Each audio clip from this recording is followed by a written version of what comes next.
Supplement ব্যবহার করা কি সত্যি নিরাপদ? সাপ্লিমেন্টের কি সাইড ইফেক্ট আছে? উত্তর হচ্ছে কিছু কিছু সাপ্লিমেন্টের সাইড ইফেক্ট অবশ্যই আছে, কিছু কিছু সাপ্লিমেন্টের সাইড ইফেক্ট তুলনামূলকভাবে কম বা একেবারেই নেই। ঠিক আছে, তাহলে কিভাবে আপনি সঠিক সাপ্লিমেন্ট আপনার জন্য বাছাই করবেন? তিনটি পরামর্শ আপনার জন্য। এক নাম্বার হচ্ছে সবসময় আন্তর্জাতিকভাবে স্বনামধন্য বড় ব্র্যান্ড চুজ করবেন।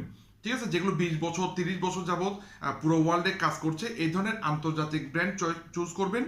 দ্বিতীয় যে বিষয়টা সেটা হচ্ছে উপাদানগুলো স্টাডি করবেন। আপনি যে সাপ্লিমেন্টটা নিচ্ছেন সেটার উপাদানগুলো ভালো মতো স্টাডি করবেন। ভালো মতো স্টাডি করলে আপনি বুঝতে পারবেন সেটার গুণগত মান। হ্যাঁ, আর 3 নাম্বার যে বিষয়টা সেটা হচ্ছে আন্তর্জাতিক সার্টিফিকেট আছে কিনা। হ্যাঁ, ইউএস এফডিএ, আইএসও, জিএমপি এই ধরনের আন্তর্জাতিকভাবে স্বনামধন্য সার্টিফিকেটগুলো যদি থাকে তাহলে সেই সাপ্লিমেন্টটা অনেকটাই নিরাপদ এবং সাইড ইফেক্ট বলতে গেলে একেবারেই নেই। ঠিক আছে, তো ভিডিওটি ভালো লাগলে শেয়ার করবেন, হয়তো আরেকজনের উপকার হতে পারে। আর বিস্তারিত জানতে যোগাযোগ করতে পারবেন। ধন্যবাদ।